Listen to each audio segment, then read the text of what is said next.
আসসালামু আলাইকুম রহমতুল্লাহ। আমরা ঢাকা উত্তরা থেকে পিলারের ডিজাইনগুলো দেখিয়ে থাকি। এটা একটা বারান্দার পিলার বা জানালাতেও বসানো যায়। আমরা এটাতে 3 ইঞ্চি বা 4 ইঞ্চি হোল করি। কখনো কখনো এর চেয়ে বেশিও প্রয়োজন হয়, সেগুলার ডিজাইন ভিন্ন হয়। কেন আমরা রড দেই বা রড দেই না, সেটা আমরা বিভিন্ন কারণে এটা করে থাকি। কোনটাতে রড দেওয়া যায়, কোনটাতে যায় না, সেটা ডিজাইনের উপরে বা থিকনেসের উপরে ডিপেন্ড করে। সেটা আমরা কোনো একটা ভিডিওতে অনেক ভিডিওতে আমরা দেখিয়েছি এবং কোনো একটা ভিডিওতে আমরা বিস্তারিত দিব, চেষ্টা করব, বা আপনারা যারা প্রশ্ন করে থাকেন আমরা রিপ্লাই দেই। এটা একটা হাফ পিলার, এটা জানালাতে দেওয়া যায় এক পার্ট করে। তাহলে যেগুলোর জানালা সানসেটগুলো খুব দুর্বল হয় বা হালকা হয়, তাদের জন্য হাফ পার্ট অবশ্যই দিতে হয়। ফুল পার্ট দিলে সানসেটটা ক্ষতিগ্রস্ত হওয়ার সম্ভাবনা থাকে। হাফ পার্টের ভিডিও আপনাদেরকে আমরা দেখাবো ইনশাল্লাহ, এর আগেও দেখিয়েছি। যেমন এখানে একটা জানালা আমরা পিলারগুলো সেট করব।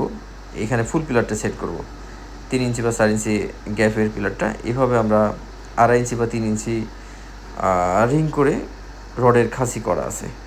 তো মোটা পিলার কেন আমরা দিতে বলি না, কারণ এখানে সানসেট যদি মোটা থাকে, হেভি থাকে, তাহলে মোটা পিলার দিতে পারেন, সমস্যা নেই। কিন্তু সানসেট যদি দুর্বল থাকে, তাহলে মোটা পিলার দিলে অবশ্যই এই সানসেটটা ক্ষতিগ্রস্ত হবে এবং জানালাটাই একসময় ড্যামেজ হয়ে যাবে।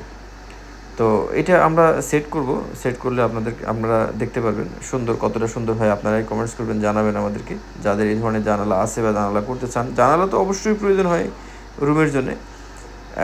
হাফ পিলার এখানে সেট করতে হয়। হাফ পিলারগুলো যদি ফুল পিলার না হয়, হাফ পিলারগুলো শুধু দেওয়ালে সেট করলেই হয়ে যাবে। তখন রডের প্রয়োজন নাই, অথবা একটা রড দিতে পারেন। এবং পিলারটা সেট করার পরে উপরে সানসেট দিতে হয় বা দিলে ভালো লাগে। হ্যাঁ, নিচে একটা সানসেট করা হয়। আমরা বিস্তারিত ভিডিওটা কমপ্লিট হলে, কাজটা কমপ্লিট হলে যখন ভিডিও দিব, আশা করি আপনাদের কাছে ভালো লাগবে। আপনাদের পরামর্শ আমরা দিয়ে থাকি সবসময়ের জন্যেই, যে যারা পিলার করে ফেলছেন বা করেননি, সকলের জন্যই সমাধান আছে। যদি আপনারা পিলার ডিজাইন করতে চান, ফোন করতে পারেন।